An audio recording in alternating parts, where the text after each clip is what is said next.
අරුණ.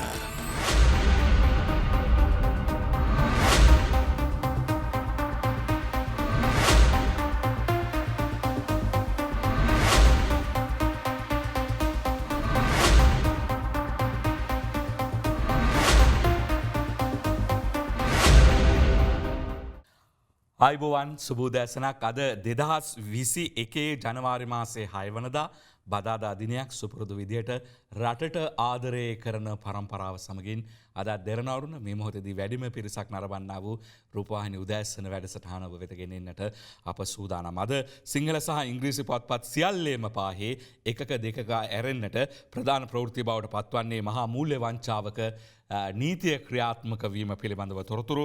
ඒ අනුව මව්බිම් පුවත්පතේ ප්‍රධාන සිරස්තලයට අපි මුලින්ම අවධානය යොමු කරමු. ETI ලොක්කෝ අත්අඩංගුවට යනුවෙන් ලොකුවට රතුවට අද වාර්තා කරනවා මව්බිම.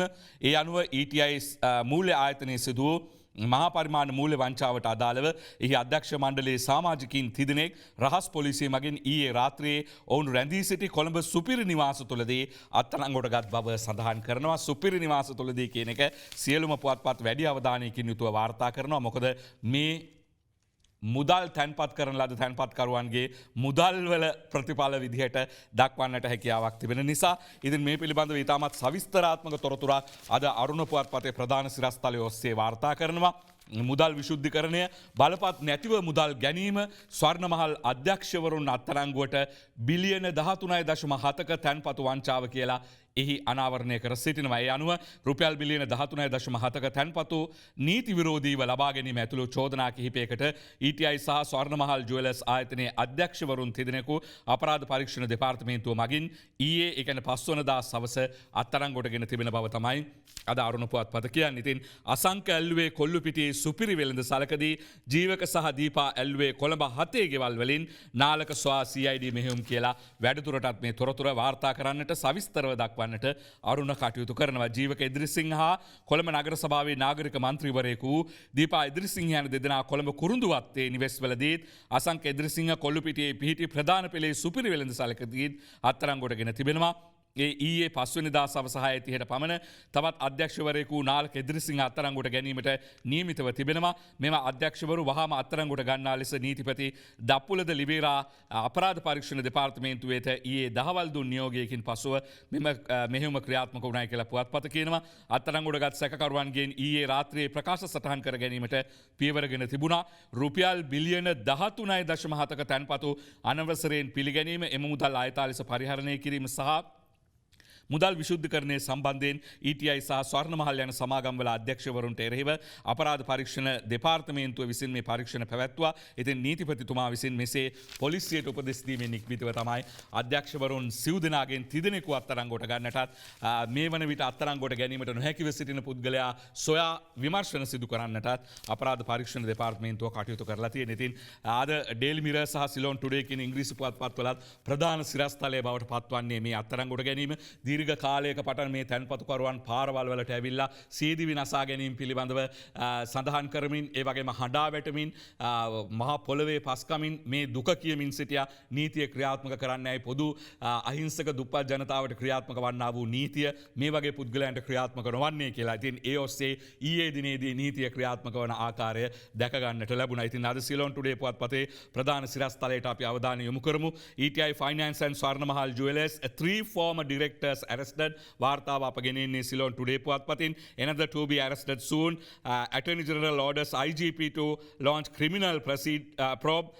Indictment to be filed against directors. ඒ අනුව මේ වාර්තා කරන අන්දමින් ඉදිරියේදී අධිචෝදනා මහාධිකරණය හමුවේ ගොනු කරන්නට නීතිපතිතුමා සූදානමින් සිටින බව තමයි සඳහන් වන්නේ. විශේෂයෙන්ම මහාධිකරණයක් හමුවේ නැගෙන්නේ සිවිල් චෝදනා නොවේ අපරාධමය චෝදනා. ඉතින් ඒ පිළිබඳව අධිචෝදනා ඉදිරිපත් කරන්නට නීතිපති දෙපාර්තමේන්තුව සූදානමින් සිටින බව සිලෝන් ටුඩේ පුවත්පතත් මෙලෙසින් අද වාර්තා කර සිටිනවා. ඉතින් අද සිංහල සහ ඉංග්‍රීසි පුවත්පත් සියල්ලේම පාහේ ප්‍රධාන සිරස්තලය බවට පත්වී තිබෙන්නේ මේ තොරතුර.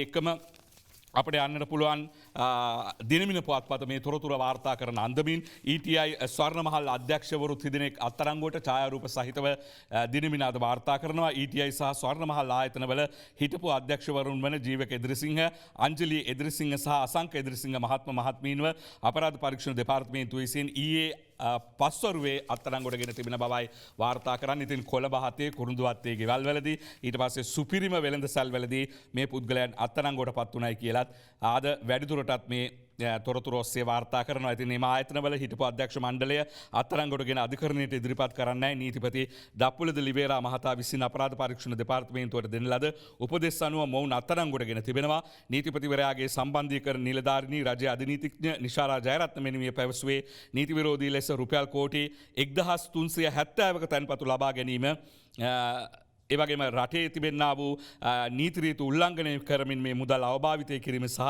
මුදල් විශුද්ධිකරණය යන කරුණු සම්බන්ධයෙන් එම පරීක්ෂණ සිදු කරන බවයි නීතියට පටහැනිව බලපත්‍රයක් නොමැතිව මහජනතාවගෙන් රුපියල් බිලියන 7.2ක් ලබාගෙන ඇති බවට වන ජනාධිපති පරීක්ෂණ කොමිෂන් සභා නිර්දේශ ප්‍රකාරව නීතිපතිවරයා මේ උපදෙස් ලබා දී තිබෙනවා. මේ අතර නාලක එදිරිසිංහ අත්අඩංගුවට ගැනීමට නියමිත බවත් තතුදත් ආරංචි මාර්ග සඳහන් කරන බව අද දිනමින පුවත්පත මෙසේ කියා සිටිනවා. ඉතින් බොහෝ වෙලාවට ඉතාමත් සුපිරිපන්නේ ජීවන රටාවක් ප්‍රකට කරමින් සිටින්නේ ඇතැම් පුද්ගලයන් ඔවුන්ගේ මුදල් වලින් නොවේ අනුන්ගේ මුදල් වලින්. ඉතින් ඔබට මතක ඇති මහ බැංකු බැඳුම් කර වංචාව රටේ මුදල් රටේ ජනතාවගේ බදු මුදල් ඒ වගේම මුළු රටම ණය බරකට පීඩා කරමින් ලබාගත් ණය මුදල් පිරිසක් කොල්ලක ආකාරය පිළිබඳව ඉතින් මේ පිළිබඳව දැන් කතා බහ කරනවත් අඩුද කියලා හිතෙනවා. එහි මහ මොල්ලකරුවන් විදේශගතව පමණක් නෙවෙයි ශ්‍රී ලංකාවෙත් විශ්‍රාමික සුවයෙන් පසු වෙනසයක් දැක ගන්නට තිබෙනවා. ඉතින් අද එක්තරා පුවත්පතක් පමණක් මේ පිළිබඳව තොරතුරක් වාර්තා කරනවා. අරුණ පුවත්පතේ ප්‍රධාන පිටුව බලද්දී කාලයකට පසුව අපට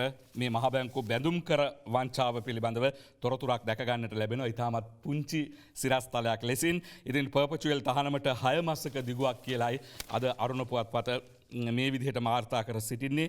ඉතින් ඒ අනුව අධිකරණය විසින් මේ වන විට පර්පචුවල් ට්‍රෙසරි සමාගමට පනවා තිබෙන තහනම දීර්ඝ කරන්නට කටයුතු කළ තිබෙනවා. පර්පචුවල් ට්‍රෙසරි සමාගමට පනවා ඇති තහනම ශ්‍රී ලංකා මහ බැංකුව විසින් තවත් මාස 6ක කාලයක් සඳහා දීර්ඝ කර තිබෙනවා. මෙම තහනම 2021 ජනවාරි 5 වෙනිදා ඒ කියන්නේ ඊයේ පස්වරු 4:30 සිට බලපැවැත්වෙන බව මහ බැංකුව ප්‍රකාශ කරනවා. ඒ අනුව මහ බැංකුව බැඳුම් කර වංචාවට සම්බන්ධ බවට චෝදනා ලැබ සිටින පර්පචුවල් ට්‍රෙසරි සමාගම ප්‍රාථමික අලෙවිකරුවෙකු ලෙස සිදු කරනු ලබන ව්‍යාපාර කටයුතු සහ ක්‍රියාකාරකම් මෙලෙස තවදුරටත් අත්හිටුවා තිබෙන බව තමයි අද අරුණ පුවත්පත වාර්තා කර සිටින. ඉතින් පෞද්ගලික මූල්‍ය ආයතන වලින් රටේ නීතිය පිළිබඳව කිසිදු වග විභාගයකින් තොරව ලබා ගන්නා ලද මුදල් ඔවුන්ගේ සුඛ විහරණය උදෙසා භාවිතා කිරීම පිළිබඳව තොරතුරු තමයි අද මුලින්ම වාර්තා කරන්නට සිදු වුණේ. ඊට අමතරව රටේ ප්‍රධාන මූල්‍ය ආයතනය රටේ සියලුම රුපියල් 7 පිළිබඳව තීන්දුව తీරන ගන්නා වූ ආයතනයේ සිදුණු මහා මංකොල්ලය පිළිබඳවත් පුංචි හරි තොරතුරක් අද වාර්තා කරන්නට හැකියාව ලැබුණා. ඉතින් මේ හැරෙන්නට පුවත්පත් දෙකක් අද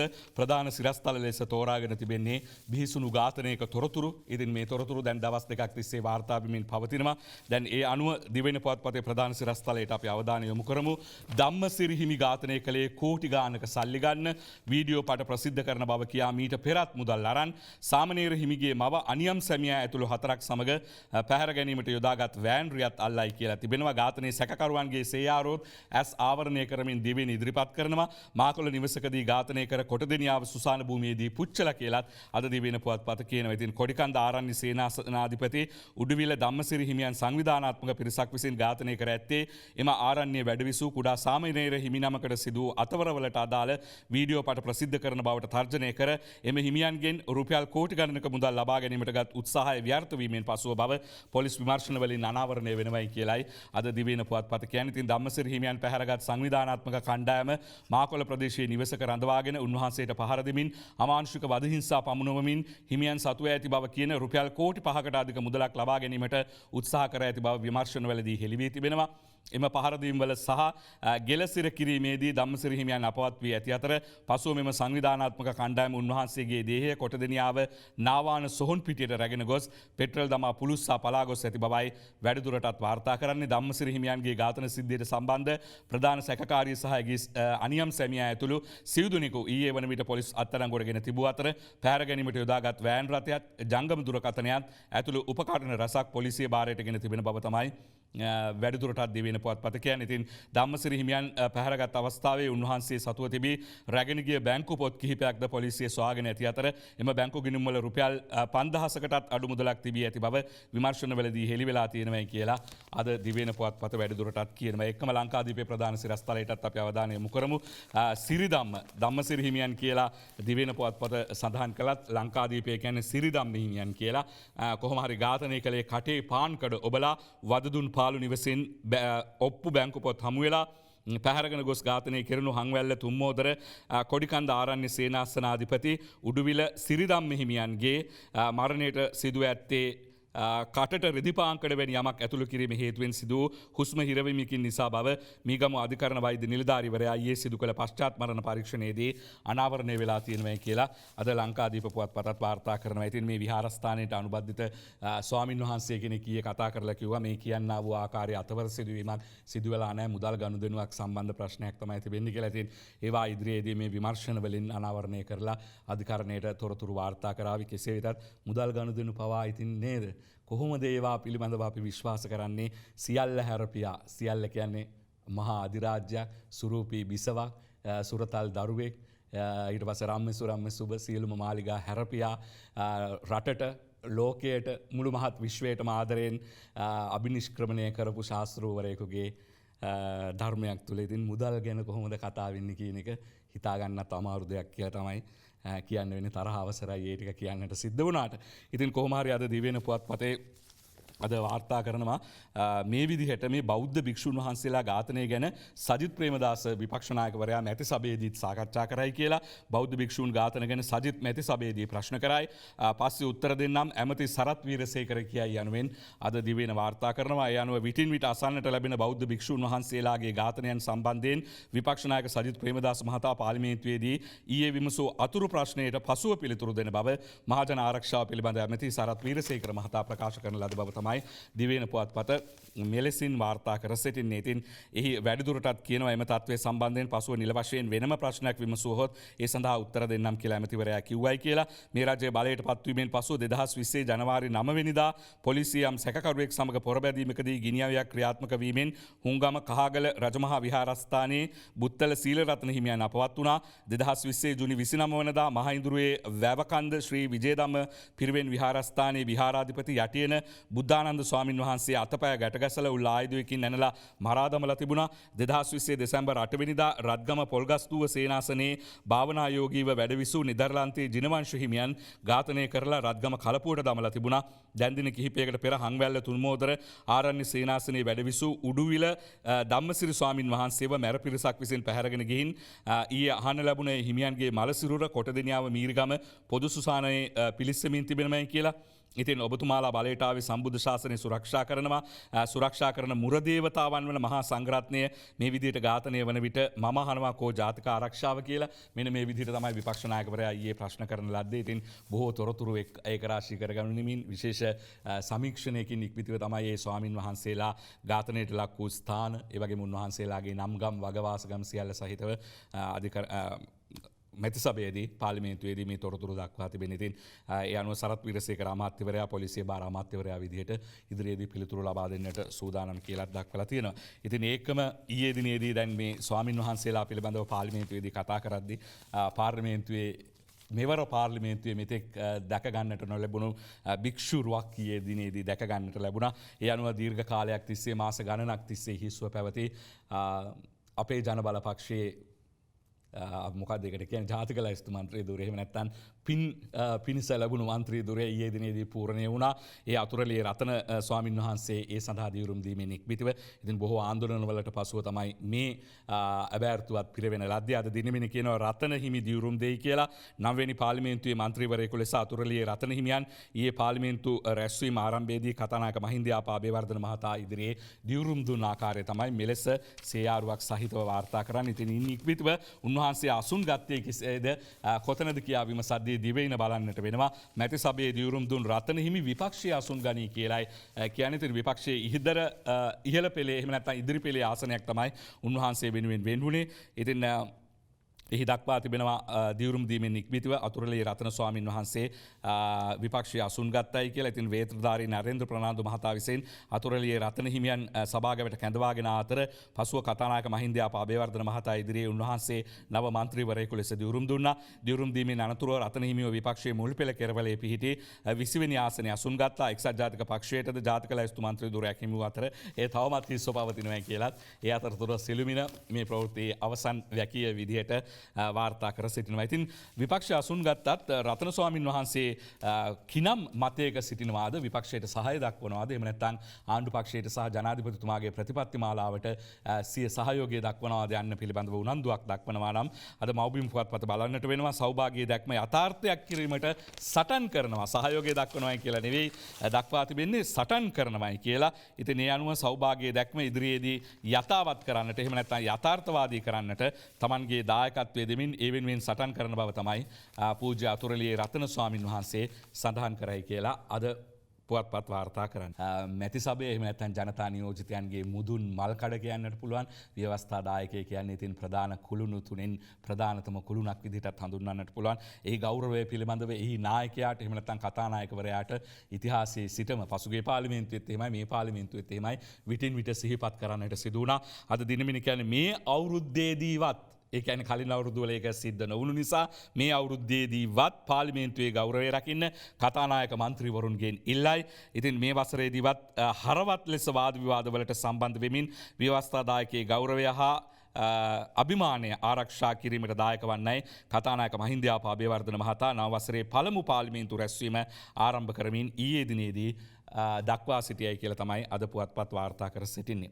ඉතින් අද දිවෙන පුවත්පතත් ඒ පිළිබඳවම සම්බන්ධ සිරස්තලයක් දක්වා තිබෙනවා. එහි දක්වා තිබෙන්නේ හරවත් ලෙස වාද විවාදවලට සම්බන්ධ වී පාර්ලිමේන්තුවේ ගරුත්වය රකින්න කතානායක මන්ත්‍රීගෙන් ඉල්ලයි මේ වසරේදීවත් හරවත් ලෙස වාද විවාදවලට සම්බන්ධ වෙන්නට කියලා පළමු අවස්ථාවේදීම කතානායක මහින්දයාප අබේවර්ධන මහතා සියලුම පාර්ලිමේන්තු සභිකවරුන්ගෙන් මන්ත්‍රීවරුන්ගෙන් ඉල්ලා සිටි බව තමයි පුවත්පත අද වාර්තා කරලා සිටින්නේ. ඉතින් බොහෝ වෙලාවට අසභ්‍ය වචන ඊට පස්සේ අතිශය පෞද්ගලික කරුණු කාරණා මඩ ගසා ගැනීම පැනාඩ ගසා ගැනීම ඒවා නම් වැඩක් වන්නේ නැහැ. ඉස්සර නම් හැන්සාඩ් වාර්තාව කියන්නේ ඉතාමත් විද්වත් ලේඛනයක්. එය පරිශීලනය කරන්නට උසස් පෙළ හදාරන සිසුන්ට විශ්වවිද්‍යාල සිසුන්ට ඒ ගුරු බෞතුන් විසින් නිරන්තරයෙන්ම නිර්දේශ කරන ලද දෙයක්. නමුත් අද හැන්සාඩ් වාර්තාවේ එහෙම කියවල ඉගෙන ගන්නට දෙයක් තියෙනවද කවුරුවත් ඒක කියවනවද කියන එකත් විමසා සිටින්නට ඕනේ. ඉතින් කතානායකතුමා සමහර විට කියන්නේ යලිත් හැන්සාඩ් වාර්තාව ගෞරවනීය ලේඛනයක් කරන්නට දායක වෙන්නට කියලා Tamanගේ සමාජික පිරිසට කිව්වා වන්නට පුළුවන්. අපි එතනින් යන්නට සූදානම්. දැන් පාර්ලිමේන්තුවේදීම විපක්ෂ නායකවරයා ඊයේ දිනේදී ප්‍රශ්න කර සිටියා මේ කොරෝනා එන්නත ගැන කියනවා ඒක ගේන්නේ නැද්ද? ඒකට මොකක්ද කරන්නේ කියලා. ඉතින් ඒ අනුව කොරෝනා එන්නත ගෙන එන දිනයක් පිළිබඳව හරියට කියන්නට කියලා තමයි විපක්ෂ නායකවරයා අභියෝග කළේ. ලංකාදීපේ වාර්තා කරනවා. ඒ අනුව කොරෝනා එන්නත මෙරටට ගෙන්වන්නේ කවදාද? විපක්ෂ නායක සජිත් මැති සභාවේදී ප්‍රශ්න කරයි කියලා ප්‍රධාන පිටුවල සිරස්තලයක් ඔස්සේ විශේෂයෙන්ම ලංකාදීපය අද වාර්තා කරනවා. ඉතින් ඒ අනුව කොරෝනා එන්නත මෙරටට ගෙන්වන්නේ කවදාදයි තමා රජෙන් ප්‍රශ්න කරන බව ඔහු සඳහන් කරනවා. ලොව බොහොමයක් රටවල් ආර්ථික හා සමාජීය වශයෙන් දැඩි බලපෑම් ඇති කරමින් COVID-19 වසංගතය සීඝ්‍රයෙන් පැතිර යමින් පවතින මේ සඳහා පිළියම් වශයෙන් රටවල් ගණනාවක් විසින් විවිධ එන්නත් සහ ඖෂධ පිළිබඳව නව අත්හදා බැලීම් සිදු කරමින් පවතිනවා. ඉතින් ඒ පිළිබඳව අවධානය යොමු කළ කවදද ගේන්නේ කියලා කියන්නට කියලා තමයි ලංකාදීපය කියන විදිහට සජිත් ප්‍රේමදාස මහත්මයා ඊයේ මැති සභාවේදී අහලා තියෙන. ඉතින් එතුමා සමහර විට පෙරේදා දිනේදී 360 බලන්නට නැතුව ඇති. අද ජාතික පුවත්පත්වල කතුරුවරුන් සීලු දෙනාම 360 බලලා තිබ්බා. ඒ අනුව 360 දී හිටපු ජනාධිපති ලේකම්වරයා වර්තමානයේ වන විට ප්‍රධාන ජනාධිපති උපදේශක මේ COVID-19 එන්නත් කමිටුවේ සභාපති ලලිත් වීරතුංග මහතා කරපු ප්‍රකාශයන් විවිධ ආකාරයෙන් හුවා දක්වනවා. ඉතින් සියලුම දෙනා අවධානය සියලුම ජාතික පුවත්පත්වල කතුවරුන් අවධානය යොමු කර තිබෙන්නේ මේ එන්නත ගෙන එන දිනය පිළිබඳව. එන්නතේ ස්වභාවය එහි මිල මුදල් වැයවීම ආදිය පිළිබඳව නොවේ ගෙන එන දිනය පිළිබඳව. ඇත්තෙන්ම ඒ තමයි ඉතාමත් වැදගත්ම දිනය. ඉතින් අද මව්බිම පුවත්පත කියනවා කොවිඩ් එන්නත සිංහල අලුත් අවුරුද්දට පෙර දෙනවා. ඒ අනුව පළමුවෙන්ම සෞඛ්‍යාංශවලට දෙවනුව ආරක්ෂකාංශවලට වන්දිපූර්ණ ගිවිසුමටත් කැබිනට් අනුමැතිය කියලා එහි දක්වා තිබෙනවා. ඉතින් ඒ අනුව ලලිත් වීරතුංග මහතා ලබා දුන්නා වූ ප්‍රතිඥාව 360ට සහභාගී වූ ලබා දුන්නා වූ ප්‍රතිඥාව පිළිබඳව අද පුවත්පත් වාර්තා කරනවා. සිංහල හා හින්දු අලුත් අවුරුද්දට පෙර COVID-19 වෛරසය සඳහා වන පළමු එන්නත මෙරට පුද්ගලයන්ට ලබා දීමට හැකි බව ජනාධිපති ජ්‍යෙෂ්ඨ උපදේශක හැබැයි ජ්‍යෙෂ්ඨ උපදේශක නෙමෙයි ප්‍රධාන උපදේශක ලලිත් වීරතුංග මහතා කියනවා. ඒ සඳහා වන සාකච්ඡා මේ වන විටත් අවසන් මට්ටමේ පවතින බවයි ඔහු පෙන්වා දෙන්නේ. ඉතින් දැන් තිබෙන තත්ත්වය දිහා බැලුවාම කියන්න පුළුවන් මේක අඩු ගානේ පෙබරවාරි අවසානයේ මාර්තු මුල සතියේ වගේ කාලය තුළ මේ රටේ පටන් ගන්න පුළුවන් කියලා සිංහල හා හින්දු අලුත් අවුරුද්දට පෙර අනිවාර්යෙන්ම කළ හැකි වෙනවා. එන්නත් ලබා දෙන ආකාරය සම්බන්ධයෙන්ද මේ වන විට සැලසුම් සකස් කර ඇති බව ජනාධිපති ප්‍රධාන උපදේශක ලලිත් වීරතුංග මහතා සඳහන් කරා.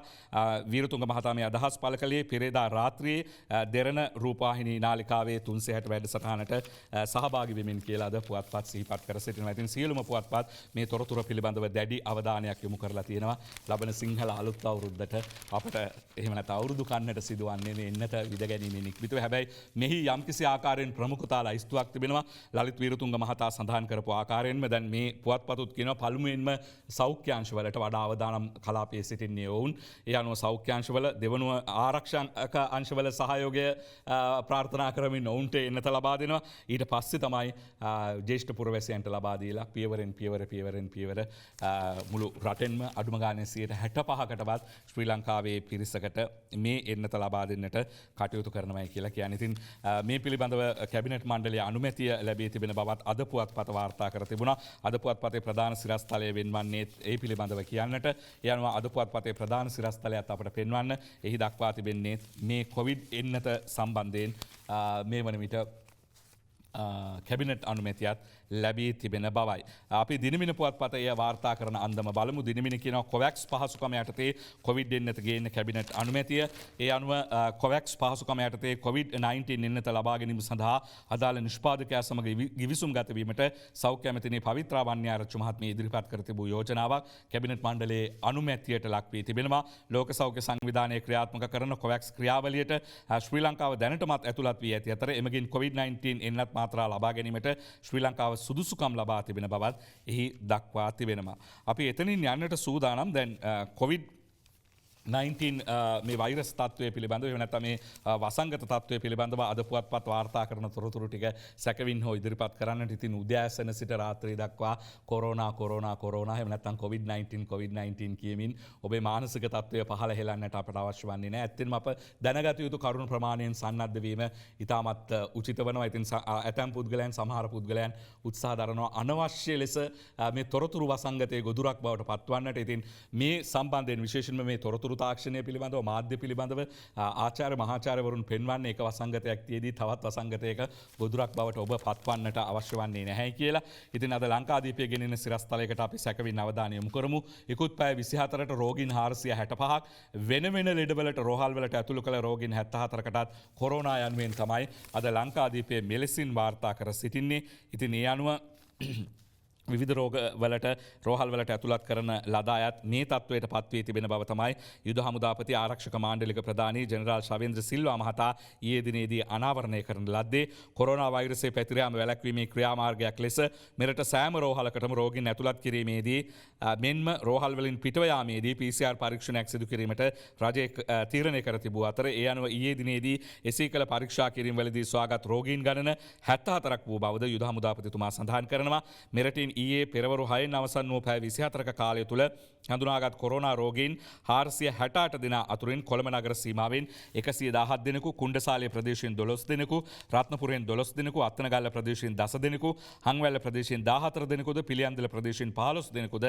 වරාය පිවිසුම් මාර්ගයක 30 දෙනෙකුද වශයෙන් හඳුනාගත් බවයි යුද හමුදාපති ජෙනරාල් ශවේන්ද්‍ර සිල්වා මහතා උපුටා දක්වමින් අද ලංකාදීප පුවත්පත මෙලෙසින් වාර්තා කර සිටින්නේ. ඉතින් ඒකම අපිට යන්නට පුළුවන් කොරෝනා පිළිබඳව අරුණ පුවත්පත ගෙනෙන මේ සිරස්තලයට කොරෝනා තර්ජන හමුවේ රත්නපුර ශික්ෂණ රෝහලේ වාට්ටු 5ක් වැසේ කියලායි එහි දක්වා තිබෙන්නේ. කොරෝනා රෝගීන් වාර්තා වීම ඉතා ඉහළ යාමත් සමග රත්නපුර ශික්ෂණ රෝහලේ වාට්ටු 5ක් తాවකාලිකව වසා දැමීමට කටයුතු කර තිබෙනවා. ඉතින් මේ වාට්ටු අංක මෙන්න මේවා අංක 6 13 14 15 හා 24. ඉතින් මේවා වලට යම්කිසි ආකාරයෙන් ඥාතින් බලන්නට එහෙම යනවා නම් කවුරු හරි ඒ අදහස් ටිකක් කල් දාන්නට සිදුවේවි කියලා තමයි කියන්නට වෙන්නේ. කෙසේ වෙතත් රත්නපුර ශික්ෂණ රෝහලේ වාට්ටු 5ක් මේ විදිහට වසා දමා තිබෙන බව තමයි කියන්නට වෙන්නේ. ඊට පහළින් අද අරුණ වාර්තා කරනවා මුවාවරණ නොපැළඳි 300කට ඇන්ටිජන් දෙදෙනෙකුට කොරෝනා කියලා. කොළඹ නගරයේ මුහුණු ආවරණ නොපැළඳි පුද්ගලයන්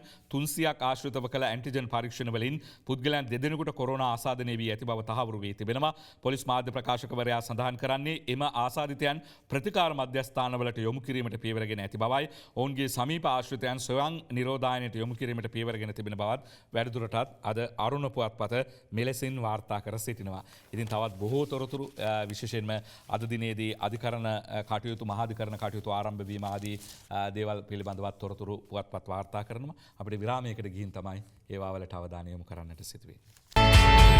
දෙරණ අරුණ Sri Lanka's breakfast show.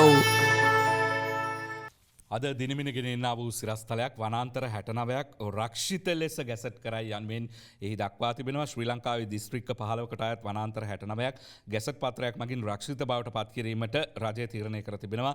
යනුව අදාළ වනාන්තර රක්ෂිත බවට පත් කිරීම සම්බන්ධයෙන් වූ ගැසට් කිරීමේ නිවේදනයට වනජීවී රැකවරණ සහ වන සංරක්ෂණ රාජ්‍ය ඇමති විමලවීර දිසානායක මහතා ඊයේ පෙරවරුවේ එම අමාත්‍යාංශයේදී සිය අත්සන යෙදූ බව තමයි අද දිනමින පුවත්පත වාර්තා වන්නේ. ඉතින් වනාන්තර සම්බන්ධයෙන් නේද ජල ගැලුම් නිම්නය සම්බන්ධයෙන් රාජ්‍ය ඇමතිතුමාගේ නමත් නිරන්තරයෙන් කියුණා. විශේෂයෙන්ම ලංකාවේ තිබෙනවා රක්ෂිත වනාන්තර තිබෙනවා. ඊට පස්සේ අපි කියන්නේ ජාතික වනෝද්‍යාන විදිහට හඳුනාගත් වනාන්තර තියෙනවා.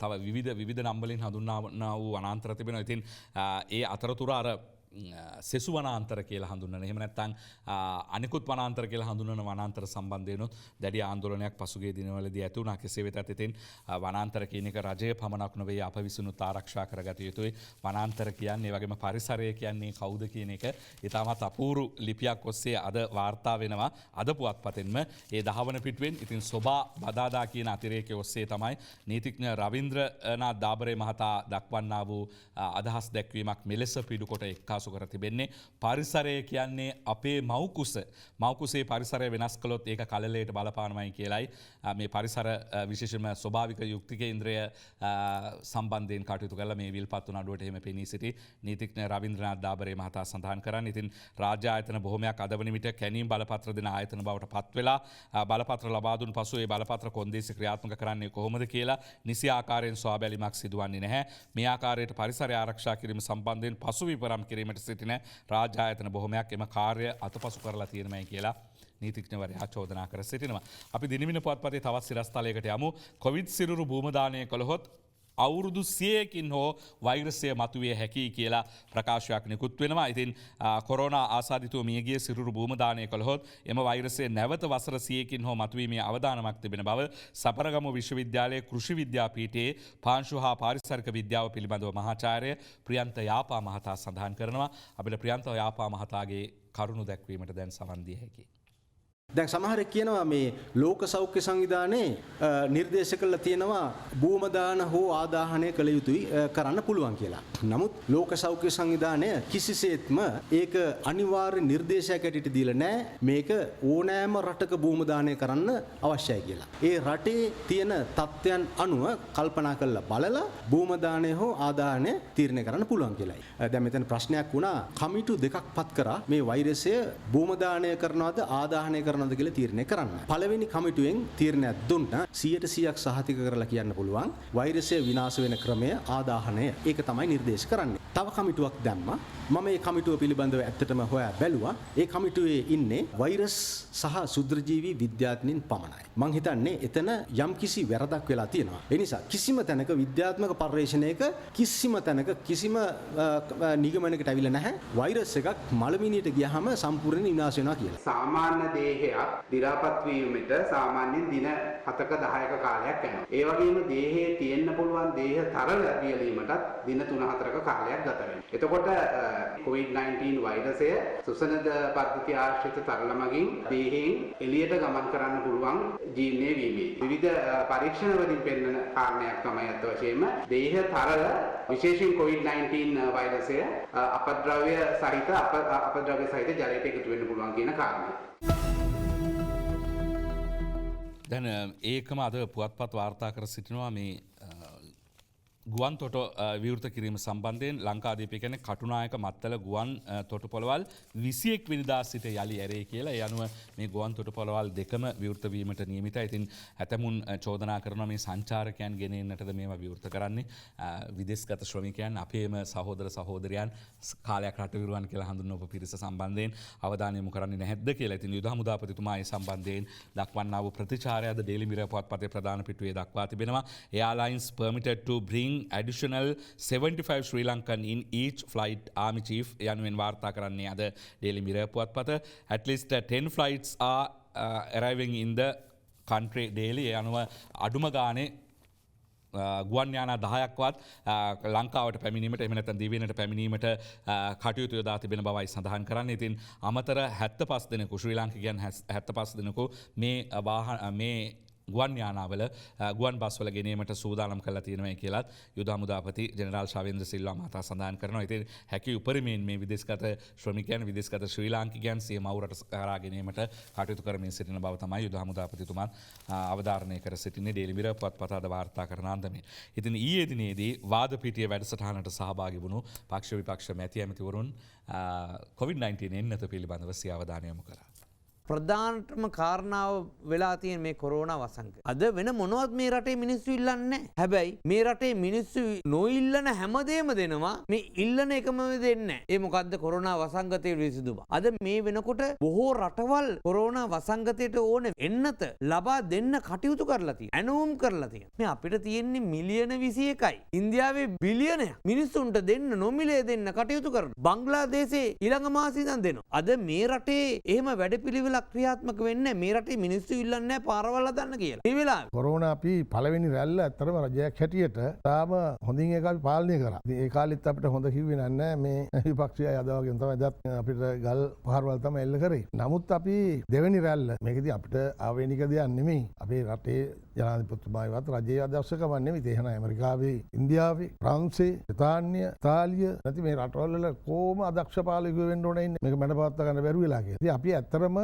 සතුරු වෙන්න ඕනේ. අපේ රට ඒ තරම්ම පහළට වැටිලා නැහැ. අද ලෝක සෞඛ්‍ය සංවිධානයමත් මේ වෙනකොට සමාජගත වෙලා කියලා ඒගොල්ලෝ දැනුම් දීලා නැහැ. තාම අපේ රටේ කොරෝනා වසංගතය නිසා අපි එහෙම නරකම තැනක නැහැ. අපි හොඳම තැනක ඉන්නවා කියලා අපි කියන්නේ නැහැ. නමුත් අපි මේක මැඩපවත්වන්න අවශ්‍ය උපරිම ශක්තිය රජයේ හැටියට අපි යොදාගෙන යනවා. ඇතැම් දේශපාලඥයන් යාවත් කාලෙ නොවන්නේ ඇයි කියලා තමයි අහන්නට වෙන්නේ සමහර දේවල් ඇහුණාම. මොකද ඉතින් මේ එන්නත සම්බන්ධයෙන් ඒ ගණන් හිලව් ඊට පස්සේ කල් වේලා දිනවකවානු සියල්ලම හෙළිදරව් වුණු අවස්ථාවක ඉතින් එන්නත ගෙන්නන්නේ නැත්තේ ඇයි කවදද ගෙන්නන්නේ කියලා අයිත් අහන්නේ ඇයි කියලා ඉතින් නේද මොනා කරනවද කියලා තමයි විමසා සිටින්නට සිදුවෙන්නේ. කෙසේ වෙතත් ලංකාදීපය අද කියනවා කැබිතිගොල්ලෑව රෝහල වසා දමයි වෛද්‍ය අධිකාරියටත් සාතු සේවිකාවකටත් කොරෝනා.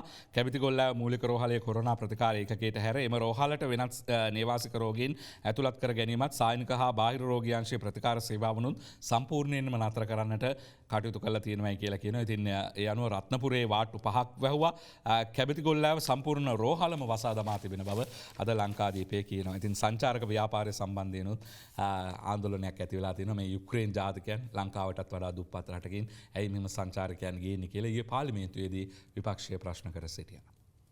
අර්ෂ අපේ මෙතන ඉන්නෙන්ද අපි උත්තර දෙන්න ඕනේ. ඊයේ පෙරේදා ප්‍රවෘත්ති සාකච්ඡාවක් තියලා කිව්වා මේ සංචාරකයෝ ගේන එක දින 14ක් තියන්න ඕනේ කියලා. ඔබතුමා ලෝකය ගැන දන්නවා. ගෝලීයකරණය ගැන දන්නවා. පෞගේ ඉතිහාසය පුරා අරන් බැලුවොත් සංචාරකයෝ ඇවිල්ලා තියෙන්නේ දින 10යි 12යි 14යි. ඒ කියන්නේ ඔබතුමා යෝජනා කරන්නේ සංචාරකයා පැය ගාණක් ඇවිල්ලා කාමරය ඇතුලේ බුදියගෙන ආපහු යන්න කියලා. තමුන්නාන්සලා විපක්ෂයට පිස්සුවක් ඇති. සංචාරකයන්ට පිස්සුවක් නැහැ. දින 14ක් රූම් එකට එලා යන්න. ඒ නිසා සංචාරක ව්‍යාපාරයේ නියුතු ලක්ෂ 30ක් ජනතාව මාස 9ක් තිස්සේ අද තමන්ගේ වාඩික ගෙවා ගන්න බැරුව ලීසින් ගෙවා ගන්න බැරුව එදිනදා කටයුතු කරගන්න බැරුව ඉන්නවා. ඒ නිසා තමයි රජය නියම ව්‍යාප්තියක් විදිහට උත්සාහ කරන්නේ මේක ජනවාරි මාසේ මේ ගුවන්තොටුපළ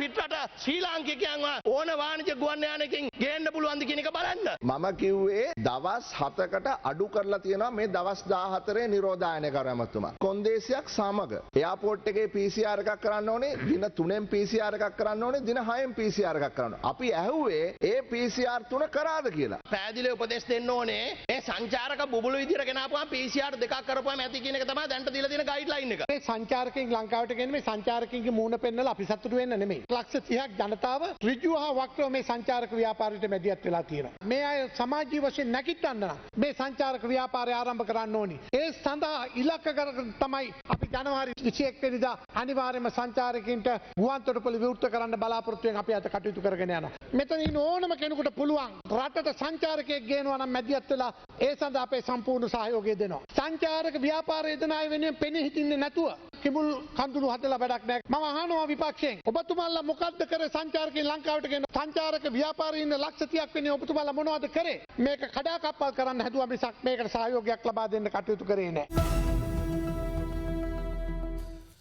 දැන් අද පුවත්පත වාර්තා කරන මහනුවර සුළු භූචලනවලින් වික්ටෝරියා වේල්ලට බලපෑමක් නැහැ. වික්ටෝරියා ජලාශයේ සිට මීටර් 100ක් දක්වා වූ කලාපය තුළ හුණුගල් කැණීම් තහනම් කළ යුතුයි.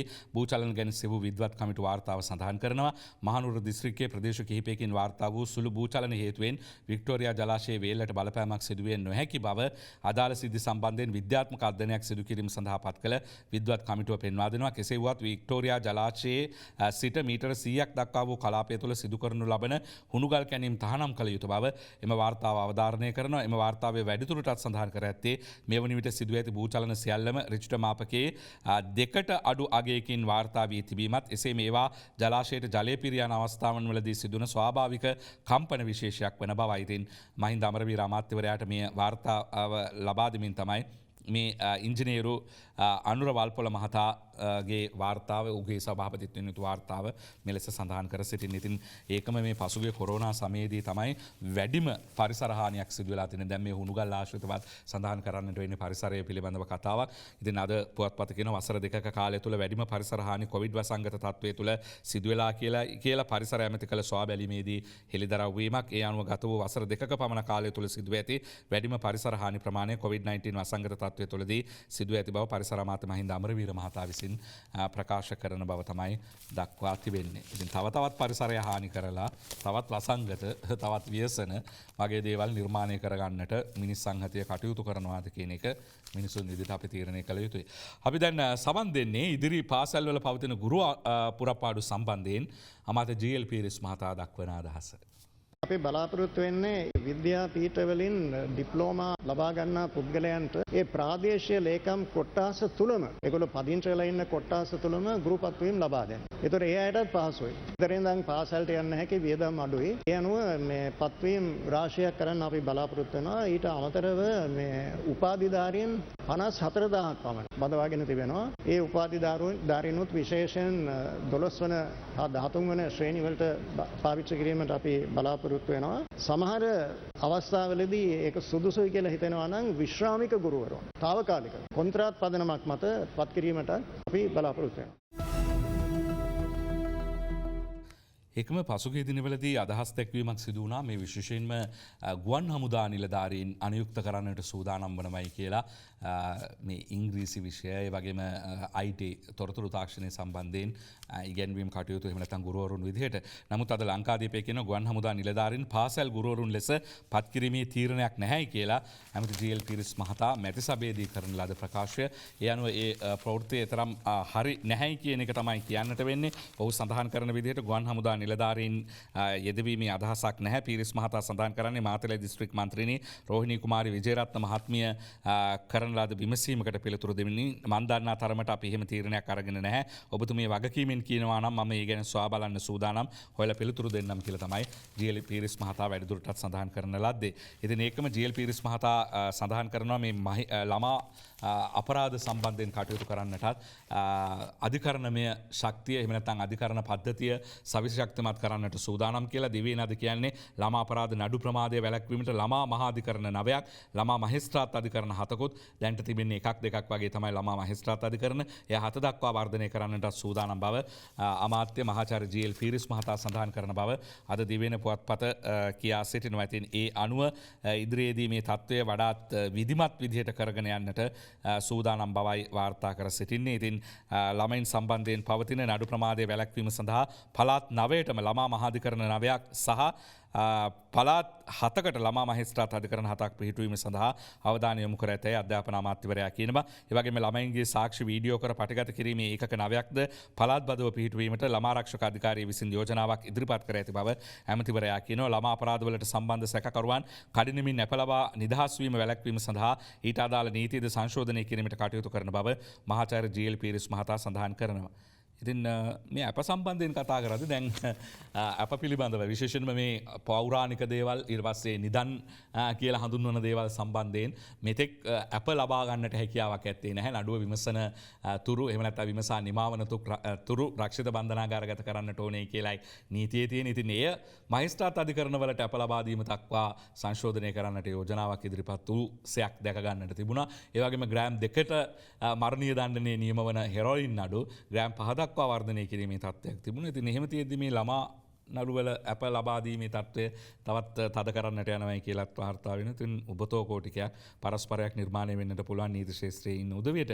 ඒකම අද ලංකාදීපය දරුවන් ගැන අවධානය යොමු කරමින් 16ට අඩු දරුවන්ට රැකියා තහනම් 54ක් සම්මත කරගෙන තිබෙන බව තමයි එහි දක්වා තිබෙන. වයස අවුරුදු 16ට අඩු දරුවන් රැකියාවන්හි යෙදවීම තහනම් කෙරෙන නව නීති රීති ඇතුළත් 50 කෙටුම්පත් 4ක් පාර්ලිමේන්තුවේදී ඊයේ සම්මත වුණා. කම්කරු අමාත්‍ය නිමල් සිරිපාල් සිල්වා මහතා විසින් මෙම 50 කෙටුම්පත් 4 මැති සභයට ඉදිරිපත් කළා. මේ 50 කෙටුම්පත් පිළිබඳව දෙවෙනි වර කියවීමේ විවාදය ආරම්භමින් කම්කරු ඇමතිවරයා සඳහන් කරන්නේ මෙරට දරුවන් ආරක්ෂාව තහවුරු කිරීම සඳහා මෙම නව නීති රීති හඳුන්වා දෙන බවයි. ඉතින් නීති රීති වලට අමතරව මේ දරුවන් නැයි මේ රැකියාවලට යන්නේ දුගී දුප්පත්කම නිසා බඩගින්න නිසා නේද කියන එක ගැන ඇමතිතුමා අවධානය යොමු කරයි කියලා වැඩිදුරටත් අපිට කියන්නට පුළුවන්. ඒකම දේශපාලනික තත්ත්වයන් පිළිබඳව සාකච්ඡා කරද්දී ශ්‍රී ලංකා නිදහස් පක්ෂය පොඩි නේද පොඩි සද්ද කියලා අපි කියන්නේ සද්ද කීපයක් දැම්ම. ඉතින් මේ සද්ද පිළිබඳව ශ්‍රී ලංකා පොදු ජන පෙරමුණේ නායකත්වයේ විසින් දක්වන ප්‍රතිචාරය අද මව්බිමයි වාර්තා කරන්නේ. ශ්‍රී ලංකා නිදහස් පක්ෂයට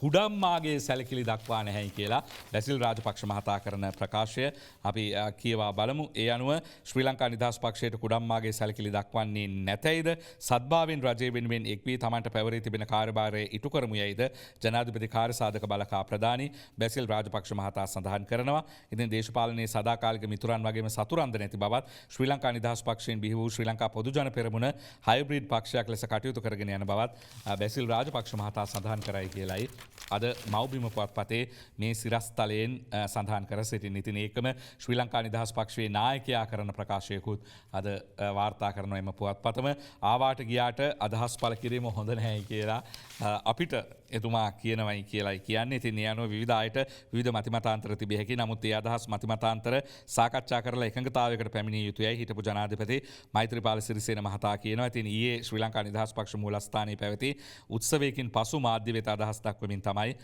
ඔහු මේ බව කියන්නේ. ඉතින් පළාත් සභා මැතිවරණයේදී ශ්‍රී ලංකා නිදහස් පක්ෂය තනිව තරඟ කරන බවට ද හින්දු පුවත්පතට කළ ප්‍රකාශය පිළිබඳව පැවසූ විට මෛත්‍රීපාල සිරිසේන මහතා කියා සිටියේ පළාත් සභා ඡන්දය කල් තබා තිබෙන නිසා ඒ පිළිබඳව දැන් කතා කිරීම පලක් නැති නිෂ්ඵල දෙයක් බවයි. ඉතාමත් අමාරුවෙන් අතුරේ යමින් එතුමා මේ ප්‍රකාශ කරමින් සිටින සයක් තමයි දැකගන්නට තිබෙන්නේ. ඒකම අද දිනමින පුවත්පත ගෙනෙනවා ආර්ථික වර්ධනය වේගවත් කරන්න පෞද්ගලිකාංශයට දෙන ණය 14%කින් වැඩි කරන්න කියලා වැඩි කරයි කියලායි වාර්තා කර සිටින්නේ.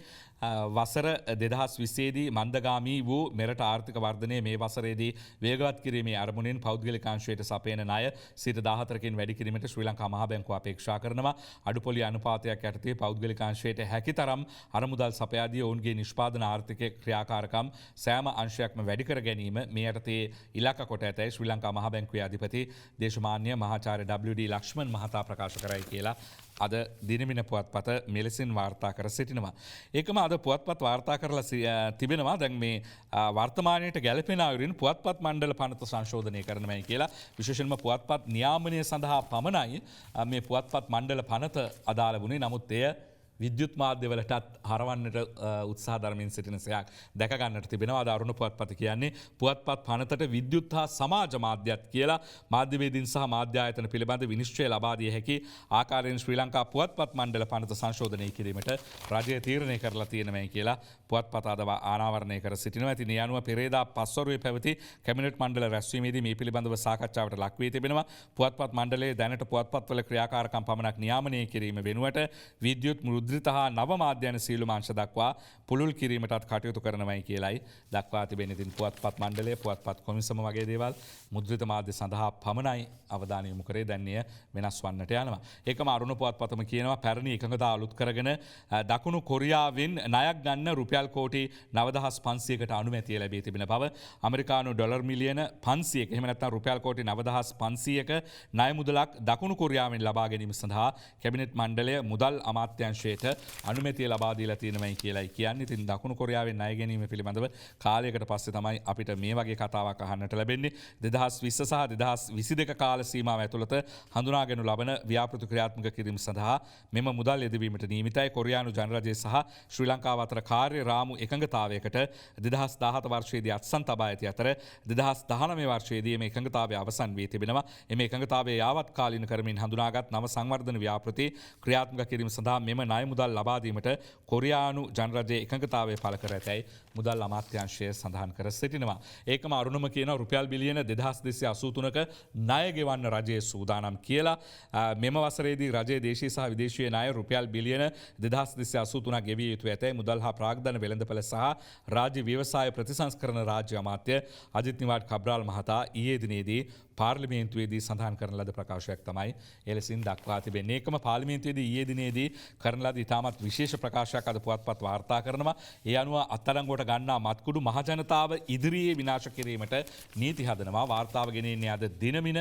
ඒ අනුව මේ අත්අඩංගුවට ගන්න කුඩුවලට මොකද වෙන්නේ? යලිත් ඒවා සමාජගත වෙනවද වෙළඳපළට එනවද කියලා ජනතාවට ඇත්තටම සැකයක් තියෙනවා. නමුත් අත්අඩංගුවට ගන්නා මත්කුඩු වලින් සාම්පලයක් පමණක් නඩු කටයුතු සඳහා රස පරීක්ෂකවරයාට යොමු කිරීමට ඉතිරි කරගෙන අනිකුත් තොග ප්‍රසිද්ධියේ මහජනතාව ඉදිරියේ විනාශ කිරීමට හැකිවන පරිදි නීති සම්පාදනය කරන බව මහජන ආරක්ෂාව පිළිබඳව ඇමති සරත් වීරසේකර මහතා මැති සභාවේදී සඳහන් කළා. අපි කාටුනුත් බලමු මේ විරාමයෙන් පසු. දෙරණ අරුණ Sri Lanka's breakfast show. අප අද මුලින්ම පංකතුරු වින්දගේ සරදම් පොකට් කාටූනයයි බලන්නට සූදානම් වන්නේ. ඒ අනුව රජපිහිල්ල උද්‍යානයේ පරණම මණ්ඩපයක් සමතලා කරලා මයිලකටවත් අත තියන්න දෙන්නේ නැති කට්ටිය ඉන්නවනේ කියලායි අද සරදමින් කියා සිටින්නේ. මෙන්න අද කාටූනය ජනරාණි අද පත්තරයට අඳින රතන හාමුදුරුවෝ අපට හොඳ ආදර්ශයක් දුන්නා. අද ජනරාණි ගාවට ආපු හෙළිය කියනවා. කෙලෙස් දුරු කරලා ලෝකෝත්තර නිවනට යන්න පුළුවන් කියලා නේද? පිස්සුද කොහොමාරි ගැටේ ගැහුවොත් පාර්ලිමේන්තුව යන්න පුළුවන් කියලායි උන්වහන්සේ කිව්වේ කියලා අද ජනරාණි කියන්නේ. ඊට පස්සේ තලං ඒතුමාගේ කාටුනේ රතන හාමුදුරුවෝ අද දියුරුම් දෙනවලු. පහුගිය මාස 5ටම හොඳ ඇරියස් එකකුත් ඇති උන්වහන්සේට. ඉතින් උන්වහන්සේලාට මොකටද සල්ලි?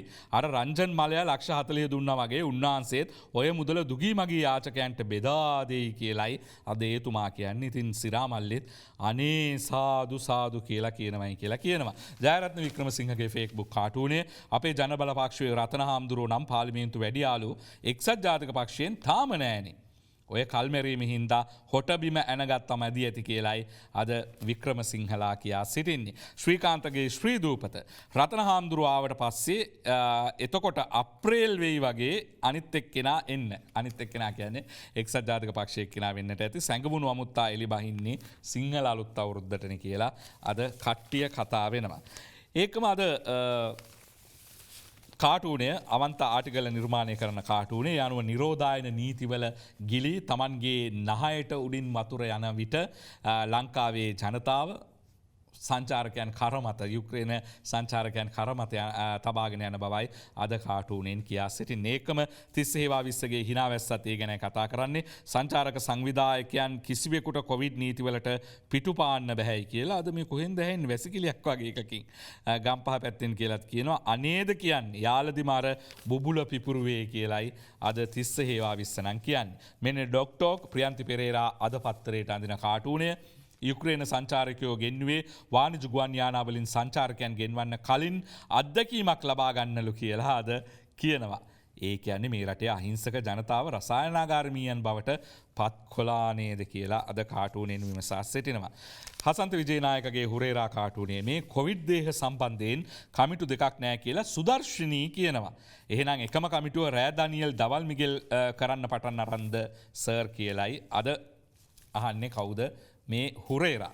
අංජන ඉන්ද්‍රජිත්ගේ කියලා වැඩක් නෑ කාටුනේ දිනමින පුවත්පතේ පලවන්නේ මුස්ලිම් මෘතදේහ භූමදානයට ඉඩදිය යුතුයි කියලා මෛත්‍රී හින්දු පත්තරයට කියලා. හිතන්න නැතුව ඇති ඕවා මේ ලංකාවේ පත්තරවලත් පලවේ කියල ඉන්දියාව හින්දු පත්තරවලට කියපේවා ලංකාවෙත් යයි කියල එතුමා හිතන්නට බැරුව ඇති කියලයි කියන්නේ. ඉතින් චමොත් පද්මශ්‍රීගේ ශ්‍රී සමයන් මෛත්‍රී මහත්‍ය හිටිය නම් හොඳයි කියලා හැමෝම කියනවලු. දයාසිරිසර් කියන්නේ එහෙම තමයි කියලා ඔන්න චමෝත් පද්මශ්‍රී කියනවා. මන්දන්නෑ මට මතක නෑලිඩේ ආසාධනය වෙච්චායද බං එහෙම කියන්නේ කියලයි අද ශ්‍රී සමයන් කියන්න. උදේ විමලසිරිගේ කාටුනේ අද ඉතාමත් අපහසුවෙන් පළාත් සභා කියන බර ඔසවාගෙන සිටින්නේ කවුද මේ අපේ අගමැතිතුමා වගේ කෙනෙක්. ඉතින් පේනවද බර කියලා අහනවා පළාත් සභා නිර්මාතෘවරයාගෙන් ප්‍රථම විධායක ජනාධිපතිවරයාගෙන්. හැබැයි එතුමා හඬමින් එතුමාගේ භූතාත්මය හඬමින් සඳහන් කරන්නේ ඕවා සේරොම කරේ අරයකා මට තිබුණේ අස්සම් කරන්න විතරයි කියලා රජීව් මහත්තයා ගැන වෙන්නට තේ. මෙන්න අංජනගේ කාටුන් බඩුමිල පාලනයකින් තොරව ඉහළ යන නිසා ආණ්ඩුවක් නොමැති තත්වයකට රටපත් වෙලා කියලා අපේ කිරියල්ල කියනවා. එහෙනම් රටේ ආණ්ඩු තිබිලම නෑ කියලයි අද දිනවිනේ කාටුනෙන් කියන්නේ. ස්වාරිස් දාසාපවාලනගේ කාටුනේ අත්‍යවශ්‍ය ආහාර ද්‍රව්‍ය 10ක් අඩුමිලට ආචාර්යතුමා දෙනවලු බං කියලා අද ජීල් මහත්තයා ඔලොක්කෝට වගේ කියනවා ස්වාරිස් ගාවට ඇවිල්ලා. ඒකම ඉතින් ඒකට උත්තර දෙනවා අපේ වෙළඳ ඇමතිතුමා ඔය මහාචාර්යතුමත් කියන්නේ පාසල් පටන් ගන්නවා කියලා. ඉතින් ඒ දෙකම සිදු නොවන දේවල් වෙන්නට පුළුවන්ද කියලයි අද මේ කාටුන් වලින් අහන්නේ. ඒ එක්කම අපි අවසන් වශයෙන් MD වීරරත්නගේ මව්බිම කාටුනය තෝරාගත්තා. අද 43 සේනාංකය අරගෙන දුවන්නට සූදානම් වෙනවා අපේ කවුද පාටලි චම්පික රණවක මහත්තය වගේ කෙනෙක් ටොයිංගාලා ඔලූඩට දුරකතනය කඩා වැටුනයි කියලයි වීරරත්න නම් කියන්න. අපේ කාටුනයත් සමගින් අදට දෙරණ අරුණ නිමාවට පත් කරනවා. දෙරණ අරුණ Sri Lanka's breakfast show.